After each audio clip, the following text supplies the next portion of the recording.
오늘 함께 나눌 말씀은 요한복음 8장 2절에서 11절까지 말씀입니다. 요한복음 8장 2절에서 11절까지 말씀입니다.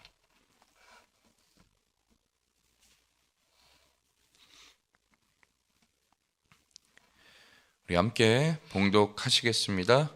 아침에 다시 성전으로 들어오시니 백성이 다 나아오는지라 앉으사 그들을 가르치시더니 서기관들과 바리새인들이 음행 중에 잡힌 여자를 끌고 와서 가운데 세우고 예수께서 말하되 선생이여 이 여자가 간음하다가 현장에서 잡혔나이다. 모세는 율법에 이러한 여자를 돌로 치라 명하였거니와 선생은 어떻게 말하겠나이까? 그들이 이렇게 말함은 고발할 조건을 얻고자 하여 예수를 시험함이라. 예수께서 몸을 굽히사 손가락으로 땅에 쓰시니 그들이 묻기를 마지 아니하는지라. 이에 일어나 이르시되 너희 중에 죄 없는 자가 먼저 돌로 치라 하시고 다시 몸을 굽혀 손가락으로 땅에 쓰시니 그들이 이 말씀을 듣고 양심의 가책을 느껴 어른으로 시작하여 젊은이까지 하나씩 나가고 오직 예수와 그 가운데 섰는 여자만 남았더라. 예수께서 일어나사 여자 외에 아무도 없는 것을 보시고 이르시되 여자여 너를 고발하던 그들이 어디 있느냐? 너를 정죄한 자가 없느냐? 대답하되 주여 없나이다.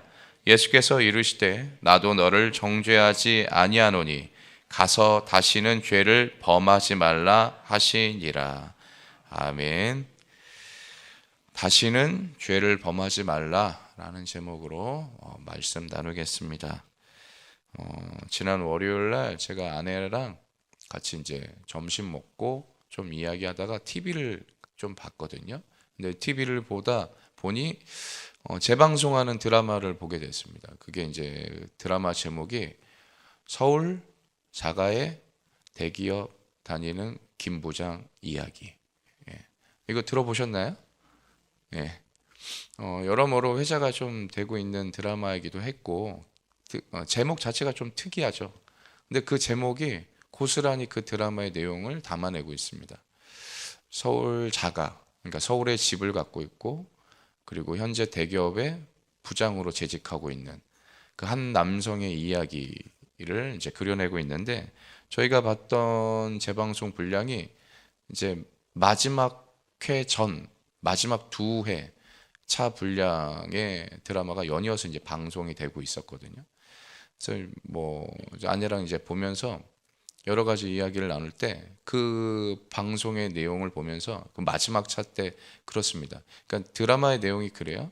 어려서부터 형 밑에서 자라다가 형이 워낙 월등한 성적을 내고 있었는데 초등학교 때 부반장에 뽑혔어도 그걸 미처 자랑하지 못하는 내밀 수가 없는 그런 현실 가정 안에서 나름대로 열심히 살아와서 그래서 한 대기업에 들어가게 되고 영업팀으로 들어가서 열심히 이제 일한 끝에 25년간 일한 끝에 부장의 자리에 오르게 되는데 그 부장의 자리에서도 여전히 바라보는 곳이 있으니 어디를 바라보냐? 임원직을 바라보는 거죠.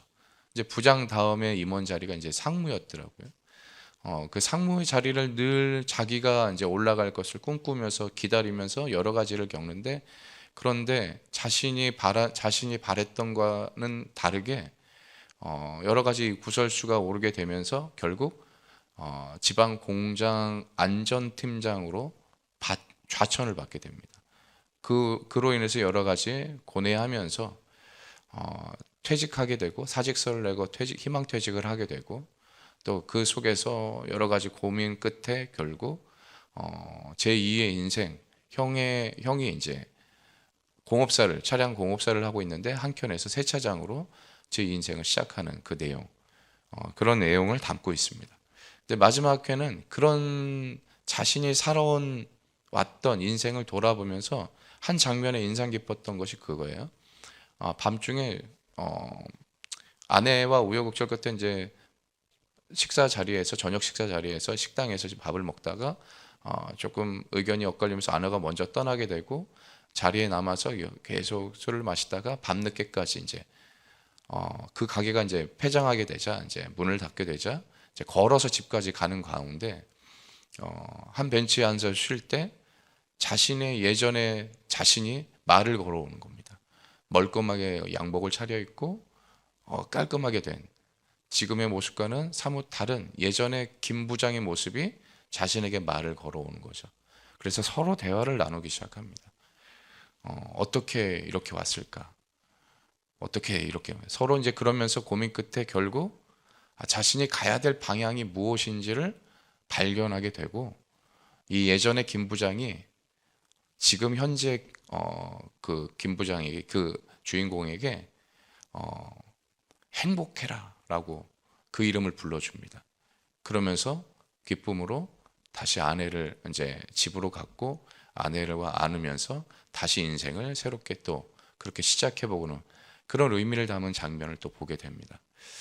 그러면서 오늘 본문에 등장하는 여인과 이게 크게 다르지 않다라는 생각을 하게 됩니다.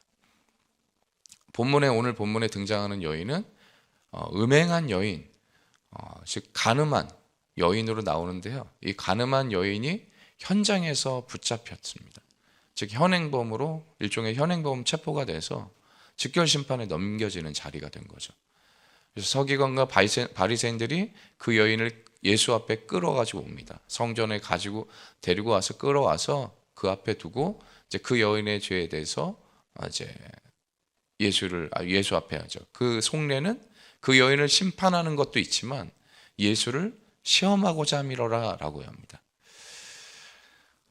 그 장면을 통해서 오늘 나눠보고자 하는 것 결국 앞서 말씀드린 김 부장이라는 사람과 오늘 성경 속에 등장하는 이 여인의 모습을 통해서 우리의 모습도 고스란히 담겨져 있지 않을까라는 생각을 해보며 말씀을 나누고자 합니다. 별반 다르지 않다라고 느껴지는 까닭은 모습은 좀 다를 수 있습니다. 서로 다른 처지에서 서로 다른 삶을 살아가는 것 같지만 그러나 기본적인 욕망, 그 욕망이라는 것을 동일한 잣대로 동일하게 볼 수 있지 않을까라는 생각이 들어요. 김 부장도 세상에서 인정받고 성공하려는 욕망을 갖고 있죠. 이 여인도 세상에서 채워지지 않는 것, 그것을 육체적으로 즐기려는 욕망이 가득했습니다. 그러니까 욕망이라는 단어 자체가 의미가 무언가가 부족함을 느꼈고 그 부족함을 느끼는 그 안에 무언가로 자꾸만 소유하여 채우려는 것, 즉 탐하려고 하는 마음이죠. 자신이 그것이 옳다 그르다를 떠나서 자신의 이 허전함을 채우고 싶어하는 마음을 욕망이라고 부릅니다.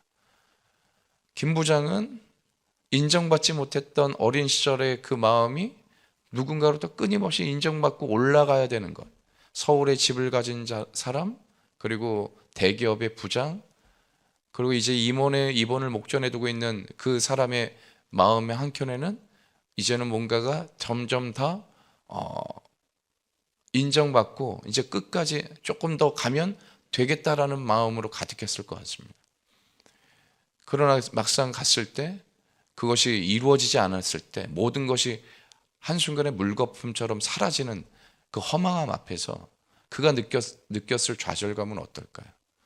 반면에 이 여인이 가늠한 여인은 입장에서 이 여인이 누려왔던 즐기며 살아왔던 그것이 최고로 여겼던 것이라고 생각했지만 결국 사람들 앞에 끌려와야만 했고 돌로 맞아 죽을 위험에 처해 있는 이 상황 앞에서 그 여인 또한 느낄 좌절감도 저는 별반 다르지 않다고 생각합니다.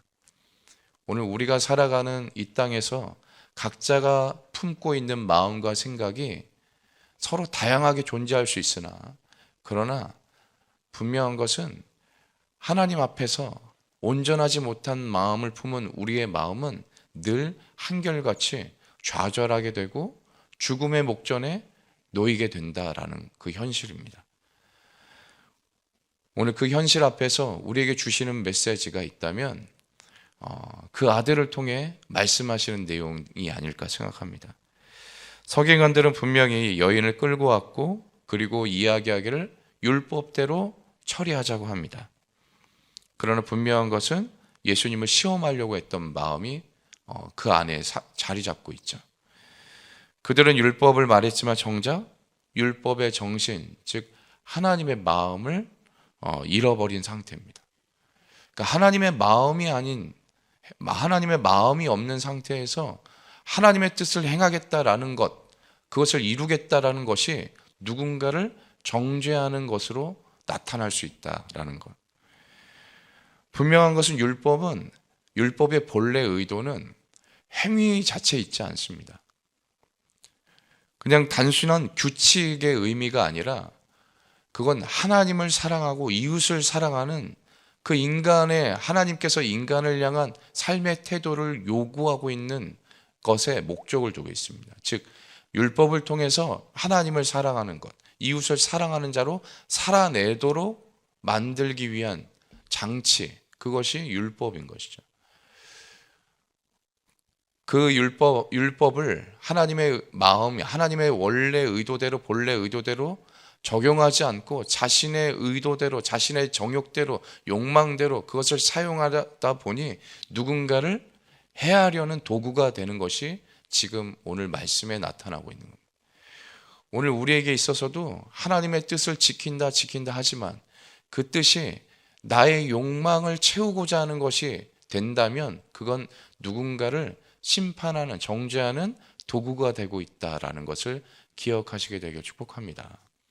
그래서 하나님 앞에 봉사하는 것도 마찬가지입니다. 하나님을 섬기는 것도 마찬가지죠. 그 섬기는 일들 앞에서 하나님의 뜻을 따르겠습니다, 순종한다라는 그 이름 앞에서 우리 내면의 욕망이 하나님의 뜻보다 앞서고 있다라면 그건 분명히 누군가를 해하게 되는 또 다른 도구가 되고 있다라는 것. 그래서 예수님이 그들을 향해 무엇이라 말씀하십니까? 그들을 앞에서 고개를 숙이시고 땅에 글을 쓰시고 그렇게 말씀하시죠. 너희 중에 죄 없는 자가 먼저 돌로 치라. 이 말씀은 그 여인을 정죄하려던 그 모든 사람, 그리고 그들 안에 숨어있던 위선과 죄악을 정확히 꿰뚫어 보시는 말씀이셨습니다. 성경은 말씀합니다. 모든 사람이 죄를 범하였음에 하나님의 영광에 이르지 못하더니. 로마서 3장 23절의 말씀입니다. 누구도 죄에서 자유로울 수 없다는 그 진리 앞에서 그 정죄의 돌을 하나씩 한 사람씩 내려놓게 됩니다. 예수님은 죄인을 향한 가차없는 그 정죄의 이면에 숨어있는 그 교만함을 지적하고 계십니다. 예수님은 분명하게 말씀하시죠. 죄는 멀리 해야 된다고, 가까이 하지 말라고. 그러나 그 죄인은 가까이 하고 계십니다. 분명한 죄를 말씀하시면서도 그 죄인들과 함께하는 것, 그것이 하나님께서 우리를 향한 마음이신 줄 믿습니다.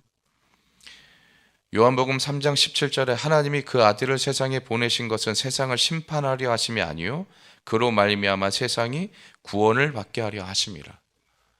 분명한 것은 우리의 죄를 지적하지만, 우리의 죄를 드러내게 하시지만 그 죄로 인해서 우리를 죽음의 사지로 내모는 것이 하나님의 뜻이 아니라 다시 살리고자 하는 것이 하나님의 뜻임을 기억하시게 되길 축복합니다. 우리의 욕망이 우리를 지쳐 쓰러지게 만드는 그때 우리에게도 예수님은 정죄가 아니라 다시 살리는 분으로 우리와 함께 하신 줄 믿습니다. 그 생명을 살리시는 그 예수님께서 그 말씀을 통해 오늘 우리의 가운데 다시 한번 지적하시는 것.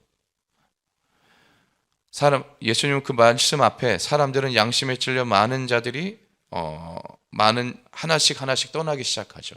돌을 내려놓고 한 사람 그게 어른들뿐만이 아니라 아이들도 하나씩, 모든 사람이 그렇게 떠나기 시작합니다. 정죄하던 사람들 모두가 다 떠났을 때 유일하게 그 자리에 남은 사람은 죄를 범한 여인과 예수님, 단 두 사람입니다. 죄인의 자리에 죄인은 그곳을 떠나지 못하고 있습니다. 모두가 죄 없는 사람이 떠나 돌로 치라고 했을 때 그 한마디로 많은 사람들이 떠났지만 정작 그 자리에 남겨진 자는 죄인과 예수님. 어찌 보면 우리가 그 자리에 있게 된다면 우리는 그 자리에 왜 남아있어요? 여전히 그 자리에 남을 수밖에 없는 현실. 어떻게 보면 죄라는 것은 끊임없이 우리가 그 자리를 벗어나지 못하도록 우리를 그 자리에 묶어놓는 것이 아닐까라는 생각도 해보게 됩니다. 정죄하는 사람들은 예수님의 말씀에 찔려서 자신의 죄됨이 드러나는 것에 대한 불편함을 갖고 떠나게 되죠. 진짜 정죄받던 그 여인은 떠나지 못한 채 고개 숙이며 그 자리에 머물 수밖에 없습니다. 우리의 삶의 현실도 그런 모습을 갖고 있다라고 생각합니다. 나의 죄됨이 뭔가를 자꾸만 떠나지 못하게 만드는 묶여버린 인생처럼 살아가게 만들고 있지는 않을까.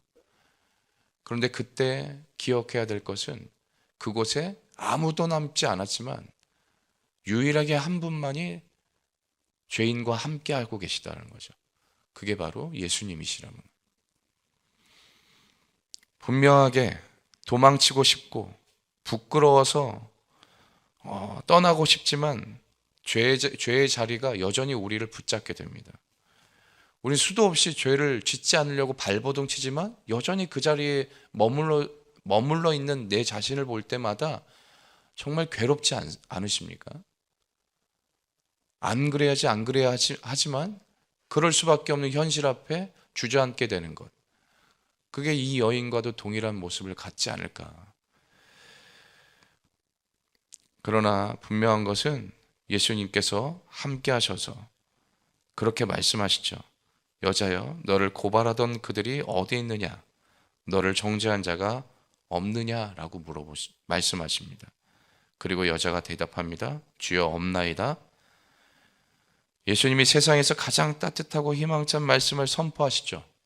나도 너를 정죄하지 아니하노니 가서 다시는 죄를 범하지 말라. 이 한 문장이 인생을 바꿉니다. 여전히 죄인을 졌다, 죄를 졌다라는 것은 내가 죄인이라는 것은 사실이고 그 잘못한 것도 사라지지 않습니다. 그러나 분명한 것은 예수님은 죄인은 미워하지 않으시고 죄로 묶인 사람을 풀어주셨다는 거죠. 예수님이 여인을 정죄하지 않으셨을 뿐 아니라 그 버려진 그 자리를 떠나지 않고 또 말씀하십니다. 그리고 그렇게 그가 가라고 말씀하시죠. 히브리서 13장 5절에 말씀합니다. 그가 친히 말씀하시기를 내가 결코 너희를 버리지 아니하고 너희를 떠나지 아니하리라 하셨느니라.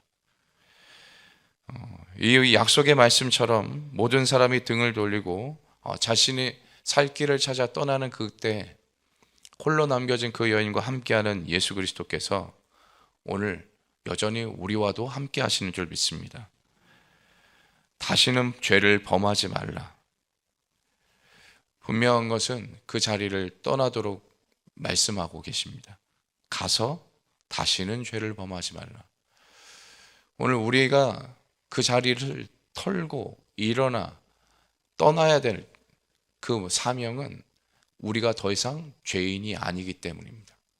분명한 것은 죄로 물들었던 인생이었으나 그러나 예수 그리스도를 통해서 그 자리에 머무는 인생이 아니라 그 자리를 털고 일어나서 다시금 소망의 하나님의 말씀을 붙잡고 떠나도록 보내진 자가 바로 내가 되었음을 기억하시게 되기를 축복합니다.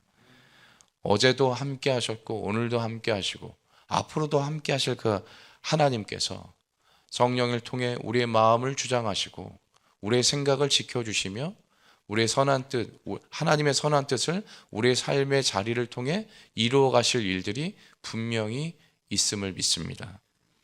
비록 나는 약하나 그는 강하시고 그는 능력이 있으십니다. 강하고 담대함을 갖고 능력의 하나님의 말씀에 의지하여 오늘도 우리가 떠나야 될 곳, 주님 앞에 머물러 있는 그 자리에서 보내시는 자리로 힘써 나아가시게 되기를 주님의 축원드립니다. 세상은 우리를 정죄할 수 있습니다. 사람들은 우리를 이용하고 판단할 수 있습니다. 심지어 우리 자신도 스스로를 용납하지 못할 때가 있습니다. 그러나 예수님은 이렇게 말씀하십니다. 나도 너를 정죄하지 않는다. 일어나 다시는 죄를 범하지 말라. 오늘 우리에게 생명을 주신 은혜는 이와 같다라고 생각합니다. 다시 범죄하지 말라. 다시 새 날을 열었으니 새롭게 새 일을 행하거라. 오늘 이 시간 우리의 욕망이 만들어낸 정죄의 굴레를 벗어나고 차가운 세상의 시선에서 벗어나서 하나님의 사랑, 그 사랑을 이웃의 사랑으로 나타낼 수 있는 우리가 되기를 주님의 축원드립니다. 요한복음 8장 36절에 말씀합니다. 그러므로 아들이 너희를 자유롭게 하면 너희가 참으로 자유로우리라. 하나님이 이미 우리를 자유케 하신 줄 믿습니다. 더는 세상의 메인자가 아니라 하나님께서 벗겨주신 그 굴레를 벗어나 하나님과 함께 한 걸음 한 걸음 내딛는 오늘이 되시기를 주님의 축원드립니다. 다시는 범죄하지 않는, 다시는 죄를 범하지 아니하는 우리의 인생을 주님께서 응원하십니다. 격려하십니다. 위로하십니다. 오늘도 선한 싸움을 끝까지 싸우게 되는 우리 모두가 되시기를 주님의 축원드립니다. 기도하겠습니다. 하나님 아버지 감사합니다. 오늘도 우리를 부르신 곳에서 주의 말씀을 듣게 하십니다. 들려진 말씀, 그 말씀 붙잡고 씨름함으로 옛사람의 옷을 벗어버리게 도와주시고 새 사람의 옷을 입혀주신 대로 새 일을 행하시는 그 일들 앞에 참여하게 도와주옵소서. 마음을 다하고 뜻을 다하는 시간, 하나님을 사랑하는 자로 부르심을 받았기에 받은 사랑 감사하며 나누고 베풀고 꾸이지 않도록 선한 싸움의 자리에서 승리하게 도와주옵소서. 오늘도 주님 앞에 마음을 다하고 뜻을 다한 예물 드린 손길마다 기름 부어주시고 마르지 않게 하시며 성령의 충만함으로 열매 맺는 자 되게 하여 주옵소서. 우리의 영혼이 소생함을 받고 의의 길로 걷게 하시는 모든 것에 부족함이 없게 하심을 믿사오니 믿고 구한 것 조금도 의심하지 않게 도와주시고 낙심치 않게 도와주옵소서. 모든 여정 예배하신 은혜대로 반드시 선한 싸움의 승리를 맛보게 하실 줄로 믿습니다. 특별히 오늘 3일 예배, 수요 3일 예배 목전에 두고 있는 이때 하나님 예비하신 은혜 반드시 내려주실 것을 기대하오니 사모하는 이들에게 말씀의 은혜가 갑절로 임할 수 있도록 기름 부어 주옵소서. 오늘 우리에게 허락하신 귀한 날, 복되고 복된 날로 다스리게 하실 줄로 믿사오며 우리를 죄악에서 구원하신 예수 그리스도 이름으로 기도드리옵나이다. 아멘. 하늘에 계신 우리 아버지여, 이름이 거룩히 여김을 받으시오며 나라가 임하시오며 뜻이 하늘에서 이루어진 것 같이 땅에서도 이루어지이다. 오늘 우리에게 일용할 양식을 주시옵고 우리가 우리에게 죄 지은 자를 사하여 준 것 같이 우리의 죄를 사하여 주시옵고 우리를 시험에 들게 하지 마시옵고 다만 악에서 구하시옵소서. 나라와 권세와 영광이 아버지께 영원히 있사옵나이다. 아멘.